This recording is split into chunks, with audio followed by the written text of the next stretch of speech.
Yeah. नमस्कार दोस्तों। तो कैसे हो आप सभी? आशा करता हूँ आप सब ठीक होंगे। तो आज की इस वीडियो में हम पढ़ेंगे 12th क्लास का 13वां चैप्टर, महात्मा गांधी और उनके राष्ट्रीय आंदोलन। इस चैप्टर में हम महात्मा गांधी के बारे में और उनके राष्ट्रीय आंदोलन के बारे में पढ़ेंगे। तो दोस्तों, आज की वीडियो में हम महात्मा गांधी के बारे में पढ़ने जा रहे हैं।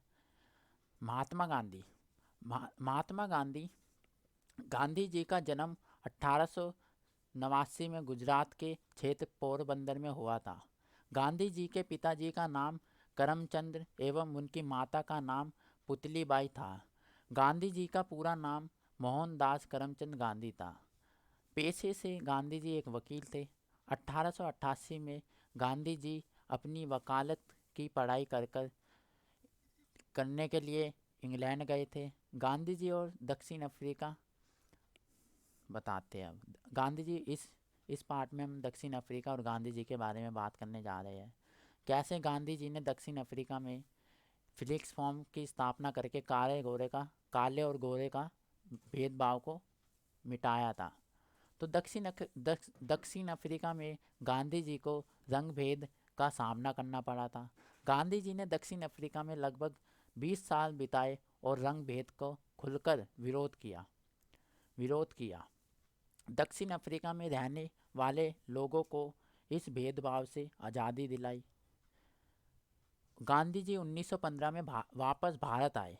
दक्षिण अफ्रीका में बिताए 20 सालों में ही गांधी जी को महात्मा बताया।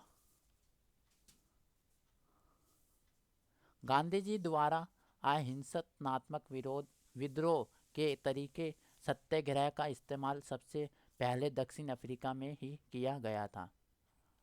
अब हम गांधी जी और भारत के बारे में पढ़ेंगे। भारत और आंदोलन। स्वदेशी आंदोलन। भारत में 1905 से 1907 तक स्वदेशी आंदोलन चला। इस आंदोलन के मुख्य नेता लाला लाजपत राय पंजाब, विपिन चंद्रपाल बंगाल और बाल गंगाधर तिलक महाराष्ट्र के थे। इन तीनों को लाल बाल पाल के नाम से भी जाना जाता है। इन्होंने अंग्रेजों के खिलाफ हिंसा का रास्ता अपनाने की सिफारिश की। गांधी जी का भारत आगमन। अब हम पढ़ेंगे गांधी जी का भारत आगमन। जब गांधी जी भारत आए थे तो हम उसके बारे में पढ़ेंगे। 1915 में गांधी जी दक्षिण अफ्रीका से भारत आए। भारत में आकर गांधी जी ने देखा कि भारत की राजनीतिक व्यवस्था बहुत ज़्यादा बदल चुकी थी। देखो दोस्तों, गांधी जी का मानना था कि 1915 में जब गांधी जी भारत आए थे तो भारत की जो राजनीति थी वो ना पूर्ण रूप से बदल चुकी थी। नेता नेता लोग अपने फायदे के लिए लोगों की स्थिति पर जोर डालते थे।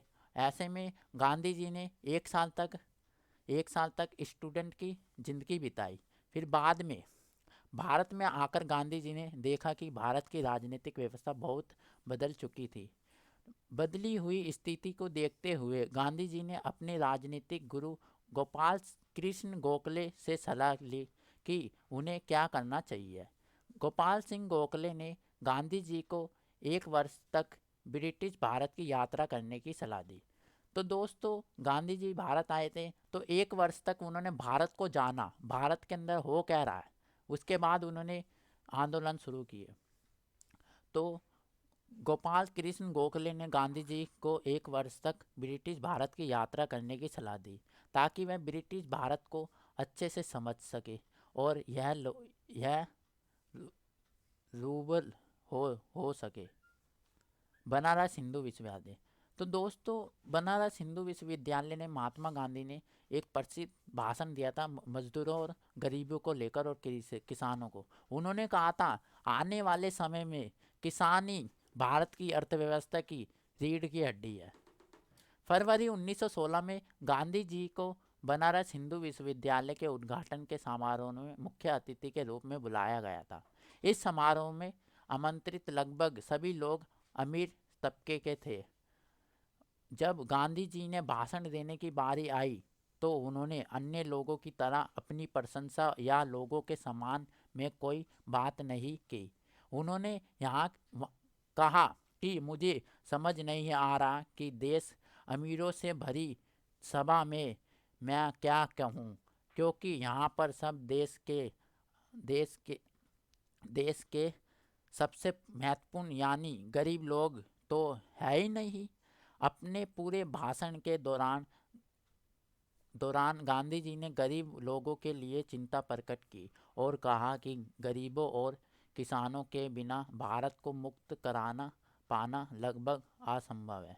तो गांधी जी ने कहा था, ये किसान और गरीब हमारे भारत को आज़ाद कराने में अत्यंत महत्वपूर्ण भूमिका निभाएंगे।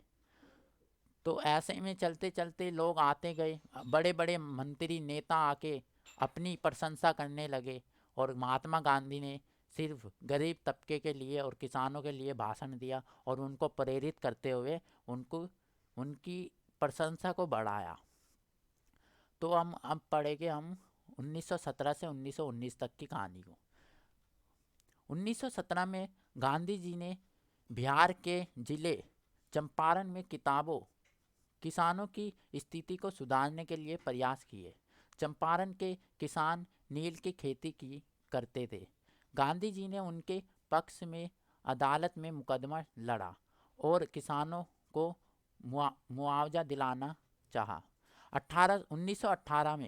1918 में गांधी जी ने मुख्य रूप से गुजरात में दो आंदोलनों में जुड़े रहे। पहला, अहमदाबाद में कपड़ों की मिल में काम करने वाले कामगार काम करने की बेहतर स्थिति के लिए आंदोलन कर रहे थे। इस आंदोलन में गांधी जी शामिल हुए। यह आंदोलन अहमदाबाद का पहला आंदोलन हुआ था मिल की खेती के लिए। इसमें जो मजदूर थे उनकी स्थिति को बेहतर बनाने के लिए कार्य किए गए थे। तो गांधी जी ने इस आंदोलन को बेहतर किया और इस आंदोलन में जीत हासिल करी। दूसरा आंदोलन गुजरात के खेड़ा में हुआ था दोस्तों। तो किसानों की फसल चौपट हो जाने के बावजूद भी अंग्रेज द्वारा कर की मांग की जा रही थी। यहाँ गांधी जी ने किसानों की कर्ज माफी की मांग का समर्थन किया। गांधी जी का मानना था कि किसानों की फसल बर्बाद हो चुकी है तो वो पैसा कहाँ से भरेंगे, उनके पास खुद खाने के लिए पैसा नहीं है तो वो पैसा कहाँ से भरेंगे। तो गांधी जी ने इसका विरोध करते हुए आंदोलन शुरू किया गुजरात के खेड़ा में। अब पढ़ेंगे हम रोलट एक्ट एक काला कानून था। इस कानून में लोगों को या राजनीतिक नेताओं को बिना मुकदमा दर्ज कराए जेल में डाल दिया जाता था। तो हम पढ़ते हैं इसको। 1914 से 1918 में हुए प्रथम विश्व युद्ध के दौरान अंग्रेजों ने भारत में प्रेस पर प्रतिबंध लगा दिया और बिना किसी जांच मुकदमे के लोगों को जेल में डालने की अनुमति दे दी। प्रथम विश्व युद्ध की समाप्ति के दौरान सर सिडनी रोलेट की अध्यक्षता में एक समिति को बनाया गया और इस समिति ने भी इस व्यवस्था को आगे जारी रखने की सिफारिश की। इस तरह से 1919 में अंग्रेजों द्वारा रोलेट एक्ट को पास किया गया। इस एक्ट के अनुसार किसी भी विद्रोही को किसी भी प्रकार की जांच किए एवं मुकदमा चलाया जाता है। तो दोस्तों ये वीडियो हम यहीं ख़त्म करते हैं। धन्यवाद वीडियो देखने के लिए। आपका दिन बेहद सुखद हो। धन्यवाद। जय हिंद, जय भारत।